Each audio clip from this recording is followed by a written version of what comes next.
Sebelum lanjut ke alur ceritanya, mohon bantu Mimin dengan cara like dan subscribe, biar Mimin bisa terus menghibur kalian.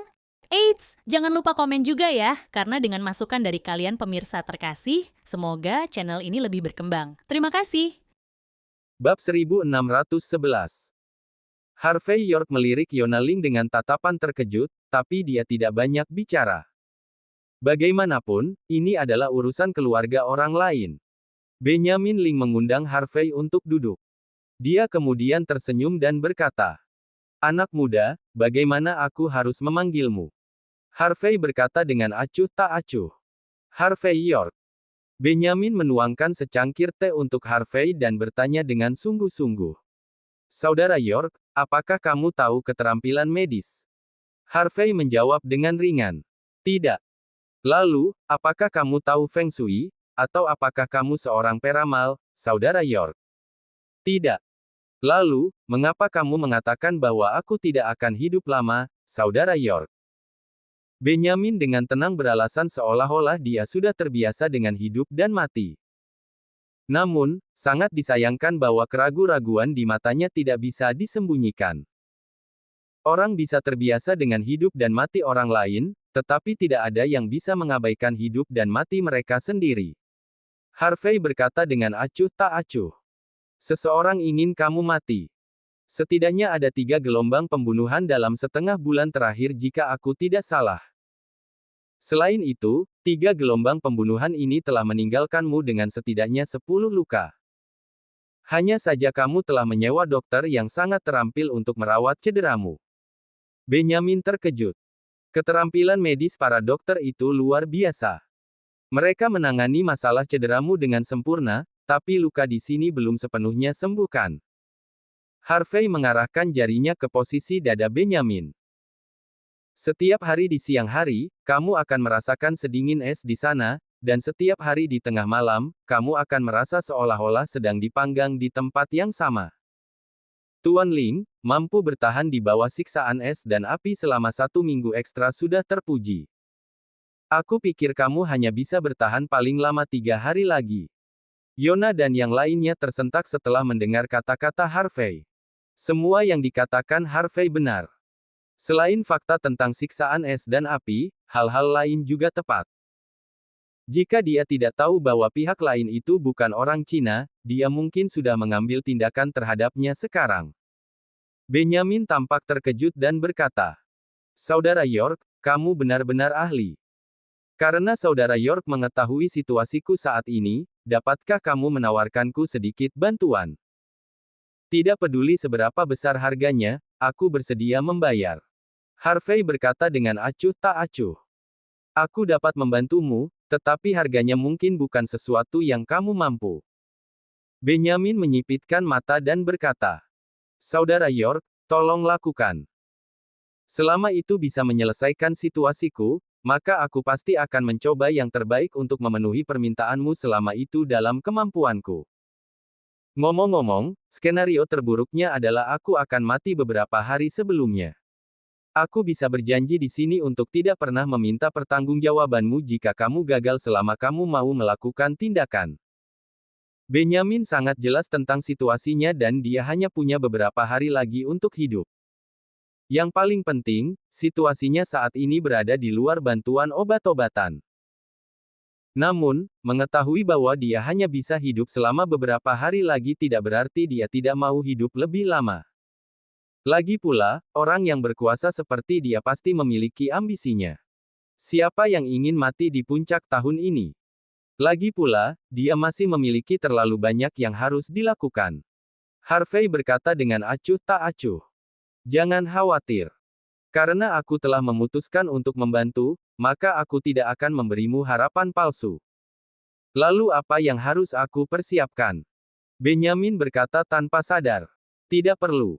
Harvey menendang Benjamin ke tanah setelah dia selesai berbicara. Dia kemudian menendang dada Benjamin. Tamparan.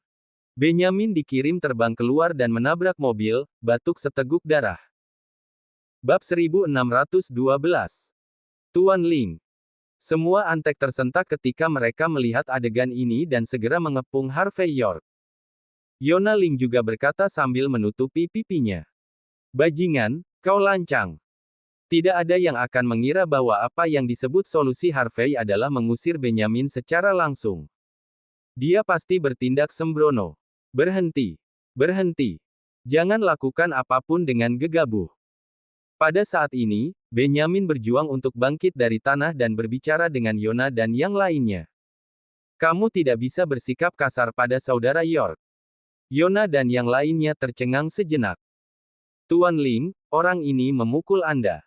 Memukul. Apa? Saudara York menyelamatkanku.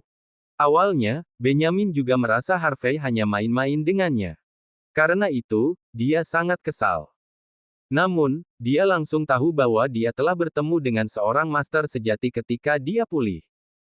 Yona dan yang lainnya menoleh. Mereka terkejut melihat kulit Benyamin jauh lebih baik dari sebelumnya. Yang paling penting, tidak hanya darah di lantai yang hitam, tetapi juga mengeluarkan bau busuk yang tak terkatakan. Tidak ada keraguan bahwa itu menyembur keluar ketika Harvey menendangnya. Apakah ini juga berhasil? Yona dan yang lainnya sedikit tercengang. Mereka tidak bisa mempercayai semua itu. Harvey melangkah maju, mengambil sekotak korek api dari meja, menyalakannya, dan melemparkannya ke dalam darah hitam. Saat korek api jatuh ke dalam darah, boneka Fudo kertas seukuran ibu jari muncul dari darah hitam setelah beberapa saat. Boneka kertas itu berwarna putih. Itu terus berjuang pada saat ini dan kemudian dibakar menjadi abu oleh api. Darah hitam langsung berubah menjadi merah setelah boneka kertas menjadi abu dan bau busuk menghilang. Ekspresi Benyamin sangat berubah saat menonton adegan ini. Kulitnya adalah yang terburuk. Harvey berkata dengan acuh tak acuh. Teknik Yin yang dari Island Nation. Aku tidak tahu siapa yang kamu sakiti. Namun, seseorang memasukkan boneka kertas ini ke luka hatimu selama pembunuhan sebelumnya. Maka Onmyoji dari Island Nation akan mengutukmu setiap siang dan tengah malam. Tapi sekarang setelah boneka kertas itu dikeluarkan, barulah masalahmu terpecahkan. Harvey telah melihat teknik Yin yang serupa di medan perang saat itu. Dia harus mengakui bahwa orang-orang dari Island Nation memang memiliki ide-ide aneh dan aneh dalam mempelajari teknik pembunuhan. Ekspresi Benyamin dengan panik berubah setelah mendengar apa yang dikatakan Harvey. Dia merasakan beban dari pikirannya dan sangat lega. Perasaan ketidakberdayaan yang sebelumnya telah dia hilangkan. Sederhananya, dia memenangkan hidupnya kembali. Begitu dia memikirkan hal ini, dia berkata dengan penuh semangat. Saudara York, kamu memang seorang master sejati. Karena saudara York sedang menuju Mordu melalui perjalanan ini, mengapa tidak tinggal sementara di rumahku? Rumahku akan memperlakukan saudara York dengan rasa hormat tertinggi. Tidak peduli apa yang ingin dilakukan saudara York selanjutnya, aku akan mendukungmu sepenuhnya. Harvey berkata dengan acuh tak acuh. Tidak perlu. Aku akan menemukanmu saat aku membutuhkanmu. Hanya saja permintaan yang akan aku buat saat itu mungkin membuatmu kesulitan. Aku harap kamu tidak akan menolak. Apa yang kamu janjikan kepadaku harus dilakukan. Benyamin dengan cepat mengeluarkan kartu nama dari tubuhnya. Kartu itu disepuh, dan tidak ada judul di atasnya. Hanya dua kata yang tercetak, Benyamin Ling dan sebuah angka. Saudara York, ini nomorku. Ini tersedia 24 jam. Kamu bisa meneleponku kapan saja. Juga, tolong tinggalkan nomor teleponmu. Aku akan menyiapkan hadiah kecil. Aku harap kamu akan menerimanya. Harvey melirik Benyamin dengan setengah tersenyum. Dia kemudian mengambil selembar kertas tisu dan menulis nomor di atasnya. Ini nomorku. Bab 1613. Benyamin Ling dengan hati-hati menyimpan nomornya dan meminta Yona Ling untuk datang. Dia berkata, Saudara York, kamu dapat membiarkan Yona membantumu dengan segala sesuatu yang ingin kamu lakukan di Mordu. Kami, keluarga Ling, cukup berpengaruh di wilayah kami, Mordu. Aku berjanji bahwa semuanya akan berjalan lancar. Benyamin juga bisa melihat bahwa Harvey York datang ke Mordu untuk urusan besar, hal yang merepotkan. Namun, dia berhutang budi kepada Harvey karena telah menyelamatkan hidupnya. Jadi, dia menjelaskan pada saat ini bahwa dia pasti akan mendukung Harvey tidak peduli apa yang terjadi selanjutnya. Dia juga mencoba menarik Harvey ke sisinya. Bagaimanapun, seorang master seperti Harvey juga layak mendapatkan perhatiannya. Meskipun Yona pemarah dan sedikit pemarah, dia tidak bodoh. Dari apa yang baru saja terjadi pada sikap Benjamin, dia mengerti bahwa Harvey adalah orang yang harus mereka rekrut. Yona berkata dengan hormat pada saat itu. Saudara York, aku minta maaf karena naif dan menyinggungmu barusan. Jika kamu membutuhkan sesuatu di masa depan, beritahu aku. Harvey tersenyum dan berkata, Nona Ling, kamu baik sekali. Dengan senang hati. Dia mengambil kartu nama Yona sambil berbicara. Bagaimanapun, mereka tampaknya adalah orang-orang dengan latar belakang yang kuat. Meskipun Harvey tidak peduli dengan kekuatan dan koneksi, terkadang memang ada lebih banyak jalan ketika ada banyak teman. Lagi pula, identitasnya tidak boleh diekspos sebagai orang yang senang ketika dia berada di Mordu. Melihat Harvey sama sekali tidak keberatan berteman dengannya, Benjamin tertawa. Dia kemudian membiarkan seseorang mengeluarkan kotak portabel dan menyerahkannya kepada Harvey. Aku sering bepergian dan tidak membawa banyak barang. Ini adalah obat yang kami dapatkan selama perjalanan ini. Ini adalah Polygonum multiflora. Awalnya aku ingin menggunakan buah ini dan melihat apakah bisa mengobati kondisi tubuhku. Tetapi sekarang aku tidak membutuhkannya, aku dapat menawarkannya kepadamu. Saudara York, terimalah. Anggap ini sebagai tanda penghargaanku. Benjamin membuka kotak itu sambil berbicara. Di dalam, ada Polygonum multiflora seukuran telapak tangan, tapi tampak seperti jamur kering. Hal seperti itu sangat berharga. Tidak hanya bisa mendetoksifikasi, tetapi juga bisa memperpanjang hidup seseorang, tetapi itu tidak akan membantu dengan cedera Benjamin sebelumnya. Melihat ekspresi tulus Benjamin, Harvey tersenyum dan berkata, Oke, kalau begitu aku akan dengan rendah hati menerimanya. Harvey tidak tinggal untuk obrolan kosong. Sebaliknya, dia berbalik, mengambil sebotol air, dan pergi. Benjamin masih melihat ke arah Harvey setelah dia meninggalkan tempat kejadian, tidak tahu apa yang ada di pikirannya. Yona Ling, yang berada di sampingnya, tampak sedikit ragu. Tuan Ling, Harvey memang memiliki beberapa kemampuan. Dengan visi dan cara seperti itu, dia pasti bukan orang biasa. Hanya saja dia terlalu kuat, jadi saya curiga. Benjamin merenung sejenak dan menjawab.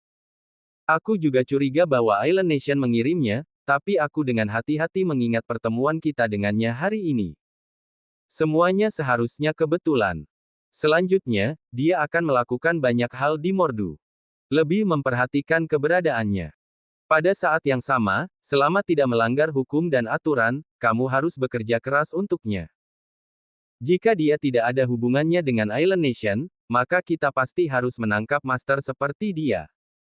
Akan sangat bagus jika dia bisa menjadi dewa keluarga kita. Bab 1614.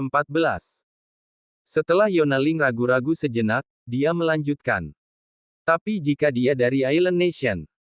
Benjamin Ling menyipitkan matanya dan berkata dengan acuh tak acuh. Ini sangat tidak mungkin. Tetapi jika dikonfirmasi bahwa dia berasal dari Island Nation, maka bunuh dia setelah membantunya 3 kali dan membalasnya. Yona sedikit mengerutkan kening dan berkata dengan suara yang dalam. Dimengerti. Benjamin melihat ekspresi Yona, tertawa, dan berkata, Kenapa? Apakah kau menyukainya? Apakah kau berpikir bahwa dia jelas bukan orang jahat? Aku juga berpikir dia bukan orang jahat.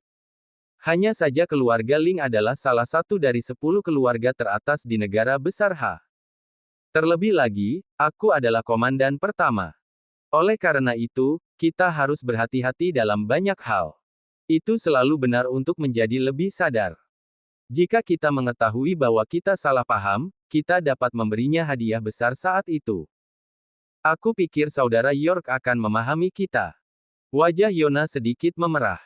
Dia kemudian menundukkan kepalanya dan berkata, Tuan, jangan khawatir. Saya akan mengurus masalah ini. Benjamin sedikit mengangguk dan kemudian berkata dengan santai. Oh benar, ada hal penting lainnya. Kau harus mencari tahu siapa orang-orang yang mencoba membunuhku sebelumnya. Selain itu, aku harus melakukan perjalanan ke Wolsing. Banyak orang mengincar posisiku setelah mengetahui bahwa aku akan mati baru-baru ini. Sekarang aku sehat dan hidup, aku ingin melihat ekspresi apa yang akan dibuat orang-orang ini. Tepat ketika ayah dan putri keluarga Ling sedang berbicara di ruangan, Harvey York sudah bersiap untuk turun dari kereta api berkecepatan tinggi. Dia secara alami bisa menebak isi percakapan antara mereka berdua setelah dia pergi. Namun, dia tidak menunjukkannya. Dia kebetulan ada di sana. Selain itu, ia mampu menunjukkan cedera Benjamin dan masalah yang ada. Dia bahkan membantu mereka untuk menyelesaikannya. Semuanya tampak terlalu kebetulan. Kecuali Benjamin bodoh, jika tidak, dia pasti akan meragukan identitasnya. Namun, Harvey tidak mempedulikannya. Dia tahu bahwa Benjamin adalah orang yang hebat pada pandangan pertama. Dia harus bisa mengetahui identitasnya segera. Bagaimanapun, orang-orang yang menyerangnya terutama berasal dari Island Nation. Selama dia tidak ada hubungannya dengan Island Nation, mereka secara alami bisa berkenalan. Adapun apa yang bisa dilakukan Benjamin, dia masih belum memikirkannya. Meskipun demikian, dia memiliki perasaan bahwa Benjamin dapat membantunya sedikit ketika dia melakukan sesuatu di Mordu. Rel berkecepatan tinggi itu berhenti di Mordu saat dia masih tenggelam dalam pikirannya. Harvey berjalan keluar dari pintu keluar menghadap ke selatan mengikuti pesan yang dikirim oleh Kelly Malone. Sebuah BMW 7 series hitam diparkir di arah pintu keluar. Seorang pemuda nakal sedang merokok sambil bersandar di pintu mobil. Harvey melirik plat nomornya. Dia kemudian berjalan mendekat dan berkata, "Kamu adalah saudara Malone kan?" "Aku milik Paman Malone." Saudara Malone mengangkat kepalanya dan melirik Harvey. Ada sedikit cemoohan di matanya ketika dia melihat Harvey mengenakan pakaian biasa. Dia berkata dengan dingin, "Kamu Harvey." Namanya Jeremy Malone, keponakan jauh Kelly Malone, yang telah bekerja sebagai sopir untuknya selama bertahun-tahun. Namun, orang-orang seperti dia yang telah berada di sekitar orang kaya untuk waktu yang lama akan menganggap diri mereka sebagai orang kaya juga. Dengan demikian, mereka selalu bertindak arogan. Karena Kelly secara pribadi memintanya untuk menjemput seseorang, dia awalnya mengira dia menyambut generasi kedua yang kaya atau pengusaha kaya. Dia tidak berharap itu menjadi orang miskin. Dilihat dari pakaian anak nakal ini dan jam tangan tua di pergelangan tangannya, pria ini pasti datang ke sini untuk tinggal bersama Kelly. Dia bahkan mungkin mencuri pekerjaannya. Jadi, Jeremy menatap Harvey dengan sedikit permusuhan saat ini. Bab 1615. Ekspresi Jeremy Malone menjadi dingin begitu dia memikirkan hal ini.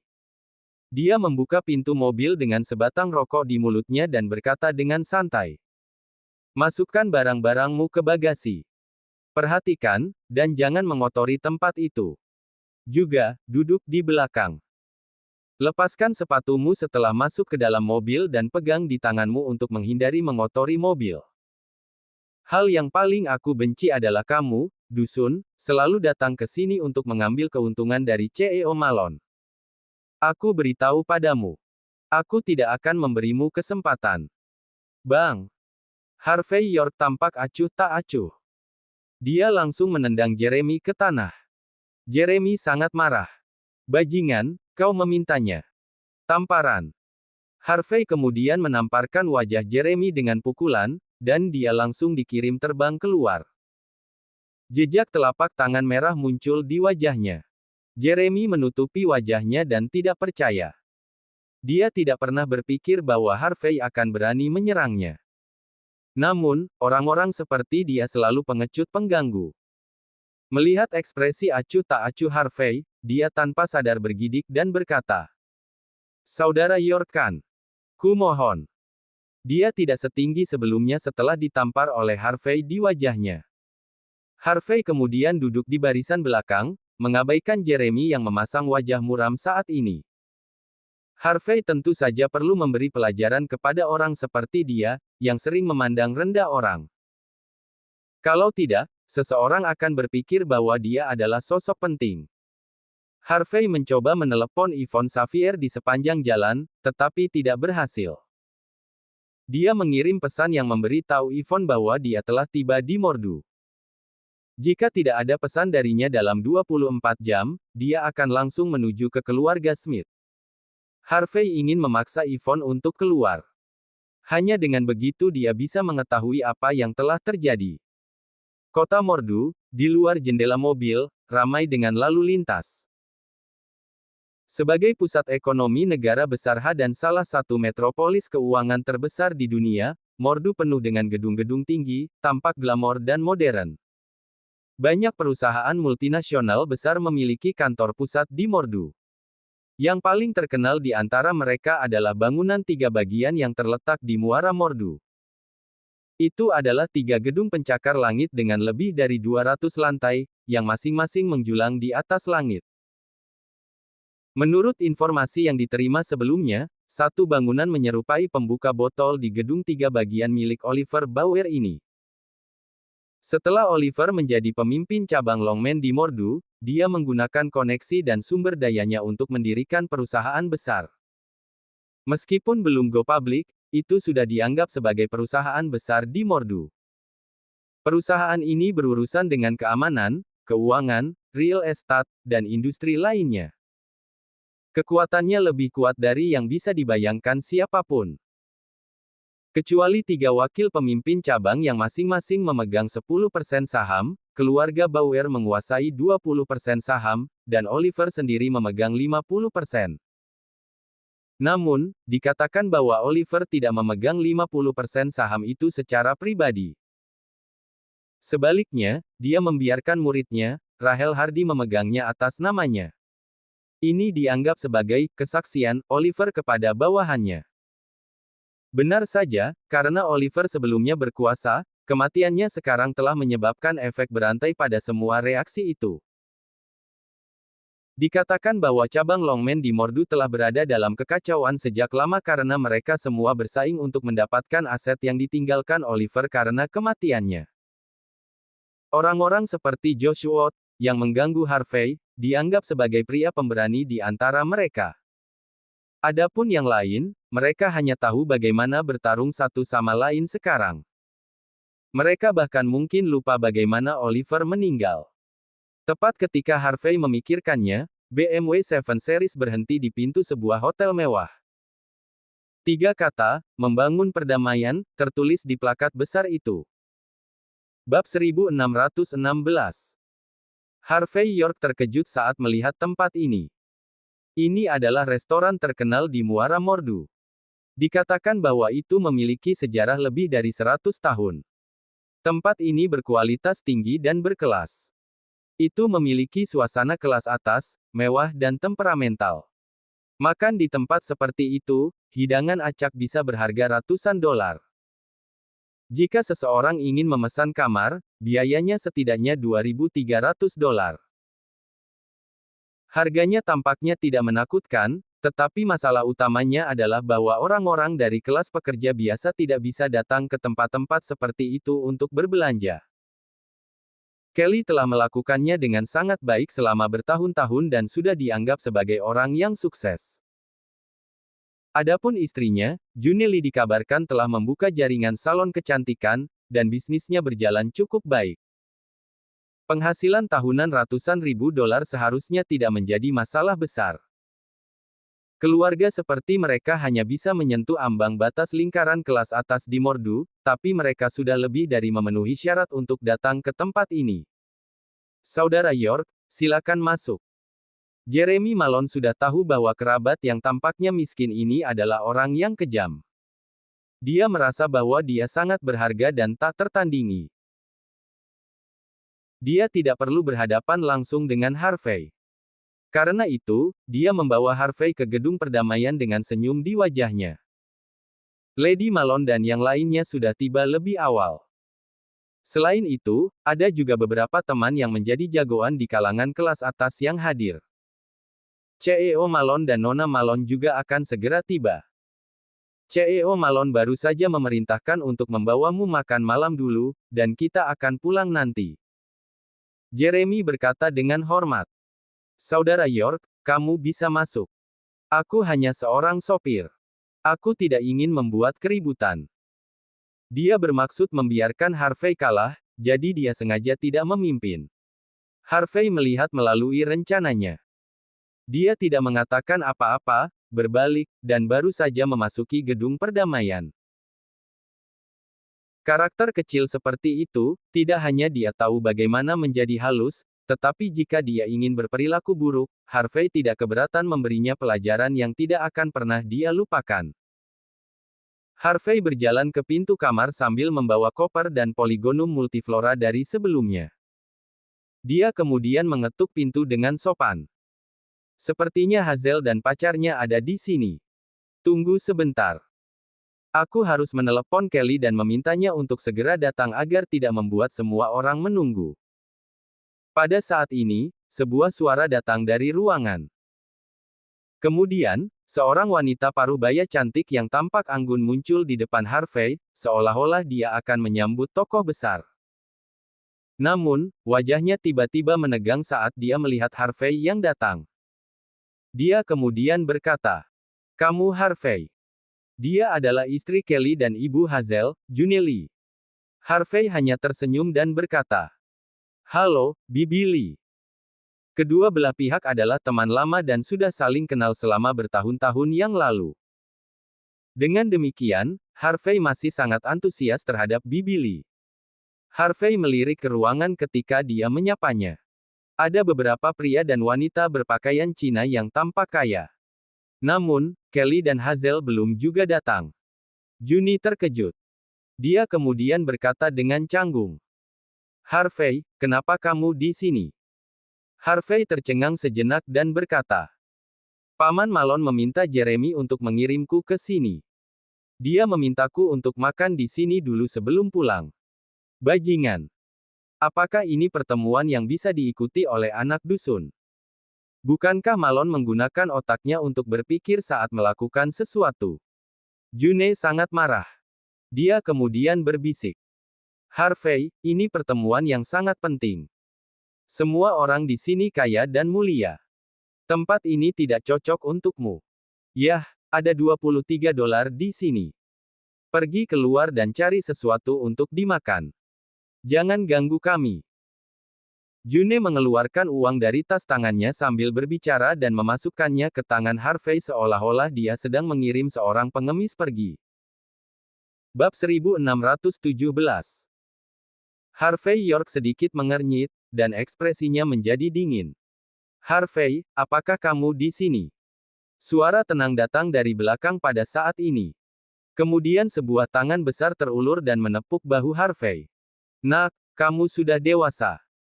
Kamu tidak sama seperti sebelumnya, tetapi wajahmu masih selembut dan selembut sebelumnya. Aku dapat dengan mudah mengenalimu bahkan dengan pandangan sekilas di jalanan." Kelly Malone memandang Harvey dengan perasaan lega di wajahnya. Harvey menoleh dan melihat wajah yang dikenalnya. Dia tersenyum. "Paman Malone, aku belum pernah bertemu denganmu lebih dari 1 dekade. Yah, baiklah, kamu datang pada waktu yang tepat. Aku khawatir tentang kapan aku akan melihatmu ketika aku meneleponmu kemarin. Aku tidak berharap kamu muncul di sini hari ini. Karena kamu di sini, bersenang-senanglah. Ada banyak hal indah di Mordu. Kaum muda harus datang ke sini untuk memperluas wawasan mereka. Kamu dapat memberi tahuku kemana kamu ingin pergi dan apa yang ingin kamu beli. Semuanya ada padaku." Kelly mengeluarkan kartu bank dan hendak memberikannya kepada Harvey. Dia sangat baik pada Harvey. Namun, wajah Juneli menjadi dingin ketika dia melihat adegan ini. Dia kemudian menatap Harvey dengan jijik. Baru saja menerima telepon dari Kelly kemarin dan bahkan tidak sabar untuk bergabung dengannya hari ini. Ini memang kerabat yang miskin. Harvey tidak menerima kartu bank. Sebaliknya, dia tersenyum dan berkata, "Terima kasih, Paman Malone. Tapi aku tidak membutuhkannya untuk saat ini. Aku akan memberi tahumu ketika aku membutuhkannya." Bagus, bagus, apapun yang kamu inginkan. Kelly tidak meragukannya. Ayo masuk dan duduk. Aku khawatir kamu akan melewatkan makanan ini. Pengaturannya sempurna. Mari kita makan bersama. Ngomong-ngomong, aku akan memperkenalkan beberapa senior bisnis kepadamu. Maka semua orang bisa membantumu ketika kamu bekerja di Mordu di masa depan. Wajah June langsung menjadi gelap setelah mendengar ini. Dia berhenti di depan Kelly dan berkata dengan dingin. Malon, apa kamu sudah gila? Apakah kamu tidak tahu tujuan pertemuan siang hari ini? Aku mengundang Tuan Muda Walker untuk datang. Kelly berkata dengan dingin. Tuan Muda Walker. Dia hanya Stephen Walker. Dia tidak layak disebut sebagai Tuan Muda Walker. Lagi pula, aku tidak pernah menyukai bocah bersolek ini. Aku beritahu padamu. Jangan atur Hazel dengannya. Aku tidak ingin Banci menjadi menantuku. June memelototi Kelly dan berkata dengan dingin. Apa yang kamu tahu? Paman Stephen adalah wakil pemimpin cabang Longman. Selain itu, dia juga manajer bisnis grup Kaizen. Sekarang cabang Longman tidak memiliki pemimpin, dan wakil pemimpin cabang Walker kemungkinan besar akan menjadi pemimpin cabang baru. Setelah ini selesai, kita hanya perlu membentuk sekutu dengan keluarga mereka melalui afinitas. Kemudian, bisnis Longman semua akan menjadi milik kita di masa depan. Dan juga bisnis grup Kaizen. Pikirkan saja. Betapa besar pasar ini. Bisa mengenalnya sudah cukup beruntung. Namun kamu membencinya. Apakah kamu sudah gila? Oliver Bauer mendirikan apa yang disebut Kaizen Group, yang berlokasi di Corkscrew Building. Kelly berkata dengan dingin.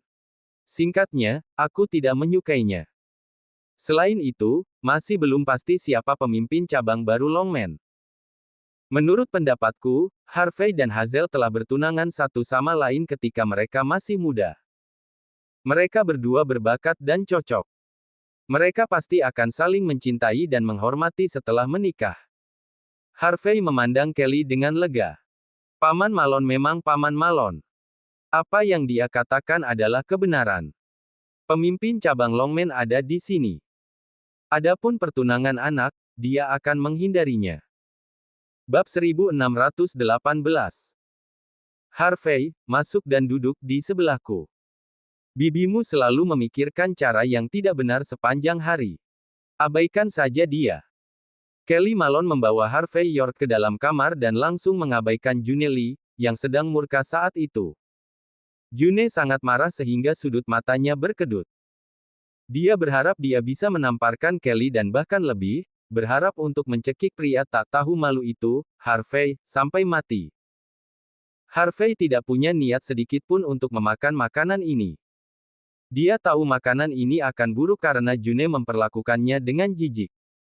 Namun, karena Kelly telah memperlakukannya dengan baik, dia tidak bisa mengecewakannya.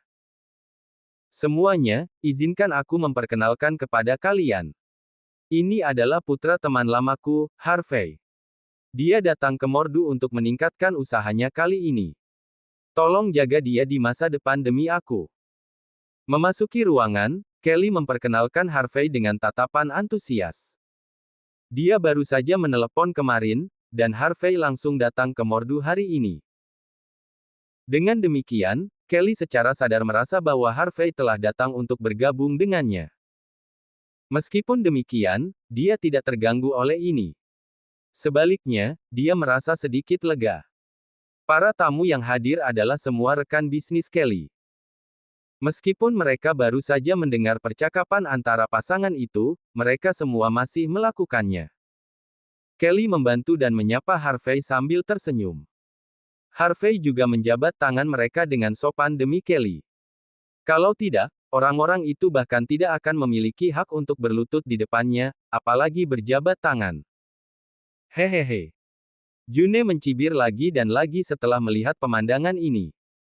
Malon, omong kosong apa yang kamu bicarakan? Datang ke Mordu untuk bekerja keras. Bisakah kamu tidak mengatakannya dengan sangat baik? Seorang anak desa yang malang datang kepadamu. Terus terang, dia mengejar uang dan koneksimu. Dia ingin bertindak seperti lintah, melanggar batas kekuatanmu. Bagaimana kamu masih bisa begitu bahagia? Apakah kamu bodoh? Atau apakah kamu suka melakukan amal? Jika kamu sangat menyukainya, pergilah ke kuil Kaiyuan dan sumbangkan 1 juta. Setidaknya kamu masih bisa mendapatkan berkah. Membantu anak malang seperti itu, mungkin dia akan tidak tahu berterima kasih dan bahkan menggigitmu kembali di masa depan. Kata-kata June brutal. Dia tidak keberatan bahwa ada begitu banyak orang di ruangan itu. Dia sama sekali tidak menunjukkan rasa hormat terhadap Harvey dan Kelly. Harvey melihat pemandangan ini dengan acuh tak acuh tanpa mengucapkan sepatah kata pun. Namun, Kelly mengerutkan kening, dan jejak kemarahan melintas di antara alisnya. Dia perlahan berkata, "Cukup, berhenti bicara omong kosong. Kedua keluarga kami sudah saling kenal selama beberapa generasi. Karena dia datang ke sini untuk mencari perlindungan dariku sebagai pamannya, tentu saja, aku harus berusaha semampuku untuk membantunya. Itu dia. Jika kau berbicara omong kosong lagi, aku akan marah. Apalagi Harvey cepat atau lambat akan sukses. Kita bahkan mungkin harus bergantung pada Harvey di masa depan." Kelly baik kepada Harvey dan memperlakukannya sebagai miliknya. Bergantung padanya. Jika dia bisa datang kepada kami lebih sedikit, kami akan sangat bahagia dan membakar dupa. June sangat meremehkan. Jangan kira aku tidak tahu. Dia jelas merupakan aib bagi pria. Dia tidak hanya menjadi menantu yang menumpang di Bakut, tetapi dia bahkan diusir dari rumah. Bisakah seseorang seperti dia menjadi sukses? Malon tua, bisakah kau berhenti menjadi lucu? Apakah kau pikir kau sedang menonton serial TV? Kembalinya seorang pria miskin. Kembalinya raja. Wajah Kelly menjadi gelap. Diam. Pada saat ini, tamu-tamu lain semua memandang Harvey dengan mengejek. Beraninya menantu yang menumpang mencoba masuk ke lingkaran mereka. Dia pasti lelucon. Ketak. Tepat ketika suasana di ruangan itu tegang, seseorang mendorong pintu kamar dan melangkah masuk. Bab 1619. Seorang pria dan seorang wanita, mengenakan aksesoris dan perhiasan mewah, tiba bersama pada saat ini. Pria itu tingginya 1,85 meter. Dia tampan dan terlihat berotot. Selain itu, dia mengenakan kacamata berbingkai emas dan tampak sangat lembut. Namun, kulitnya yang pucat dan aroma parfum yang samar dari tubuhnya membuatnya memancarkan temperamen feminin. Inilah yang disebut banci di mata generasi yang lebih tua. Adapun wanita itu, tingginya sekitar 1,7 meter. Wajahnya sehalus batu giok. Pakaian, tas, jam tangan, dan aksesorinya bisa mencapai gaji 10 tahun untuk orang biasa. Pakaiannya unik, memperlihatkan pinggangnya yang mungil, yang membuat orang tanpa sadar ingin menyentuhnya. Kedua orang itu adalah Stephen Walker dan Hazel Malone. Bukankah ini Tuan Muda Walker? Aku bertanya-tanya mengapa burung murai terbang ke kamar kami sekarang. Ternyata kamu sudah sampai. Betapa baiknya kamu datang sendiri. June Lee, yang wajahnya gelap seperti tinta barusan, memiliki senyum di wajahnya saat ini, tersanjung. Hazel, bukankah kamu pergi ke grup Kaizen untuk wawancara? Hazel tersenyum ringan, menunjukkan sisi menawannya. Dengan bantuan Tuan Muda Walker, wawancara itu hanya formalitas. Stephen juga tersenyum dan berkata, Hazel memiliki citra yang baik dan temperamen yang baik. Dia cocok untuk Departemen Hubungan Masyarakat Grup Kaizen. Aku harus membiarkan dia menjadi asisten supervisor sementara. Jika aku memiliki kesempatan, maka aku akan membantu mempromosikannya. Untuk gaji bulanan, aku sudah memberi tahu mereka. Ini akan menjadi $4.700 sebulan. Itu harus cukup untuk dia belanjakan. Kami baru saja memasuki grup Kaizen. Jadi, mari kita tidak menarik perhatian pada diri kita sendiri. Aku akan meminta mereka untuk menaikkan gajinya setelah beberapa waktu. June menunjukkan wajah kekaguman setelah mendengar ini. Tuan Muda Walker, kamu baik pada Hazel. Hazel bisa mengenalmu dan mendapatkan apresiasimu. Ini hal yang luar biasa untuk keluarga kami.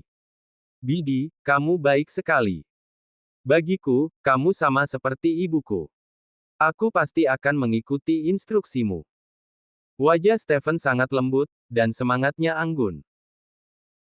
Aku awalnya ingin datang lebih awal, tetapi toko Mercedes-Benz 4S baru saja menelepon dan mengatakan bahwa Mercedes-Benz G-Class yang aku pesan setengah tahun yang lalu telah tiba. Jadi, aku harus pergi untuk mengambil mobil. Kamu juga tahu kan, bahwa mobil harus dibeli dengan cepat. Jadi, aku hanya bisa pergi ke sana untuk melewati formalitas sesegera mungkin. Jika seseorang memotong antrian, aku harus menunggu setengah tahun lagi. Maaf karena terlambat. Stephen tampak sangat tenang, tetapi tindakannya sangat sok. Mata para tamu yang hadir menjadi cerah setelah mendengar kata-katanya. Orang ini tentu saja muda dan menjanjikan. Mengenal orang seperti itu tentu bisa mendatangkan banyak manfaat. Hanya sedikit sesuatu yang bocor melalui jari-jarinya sudah cukup untuk mereka makan. Beberapa wanita centil mengedipkan mata pada Stephen sambil menatapnya. Jika bukan karena kesempatan yang salah, mereka semua ingin naik dan tidur dengannya. Hah? Tuan Muda Walker, mengapa kamu membeli mobil baru lagi? Aku ingat kamu baru saja membeli Porsche Panamera. Stephen tersenyum dan menjawab. Panamera tidak cocok untuk balap off-road.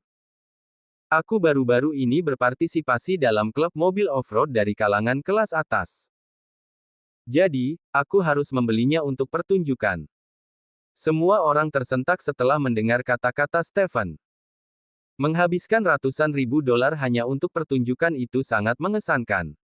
June juga terkesiap. Dia kemudian memandang Harvey dengan jijik dan berkata, "Lihatlah Tuan Muda Walker, kamu seumuran. Tapi, inilah artinya menjadi muda dan menjanjikan." Bab 1620. Harvey York tampak acuh tak acuh dan meminum tehnya. Pamer semacam ini tidak ada artinya baginya. Kecuali Stephen Walker dapat membeli kapal induk dan meletakkannya di depannya, atau jika tidak, Harvey tidak akan merasakan apa-apa. Adapun Kelly Malone, dia berasal dari keluarga yang rendah hati, jadi tentu saja, dia membenci perilaku memamerkan kekayaan seseorang. Namun, masalahnya adalah Stephen sendiri tidak mengatakan apa-apa. Sebaliknya, June Lee yang mengambil kesempatan ini untuk mengejek Harvey. Dengan demikian, Stephen tidak bisa berkata apa-apa. Oh benar, Paman. Di bawah pujian sekelompok orang, Stephen dengan tampan mengeluarkan sebuah kotak hadiah. Dia meletakkannya di atas meja, tersenyum, dan berkata, "Paman, ini adalah emas cair yang dijual dengan sangat baik oleh grup Kaizen baru-baru ini. Mohon diterima. Ini sangat baik untuk kesehatan Anda. Itu bisa memperpanjang hidup Anda.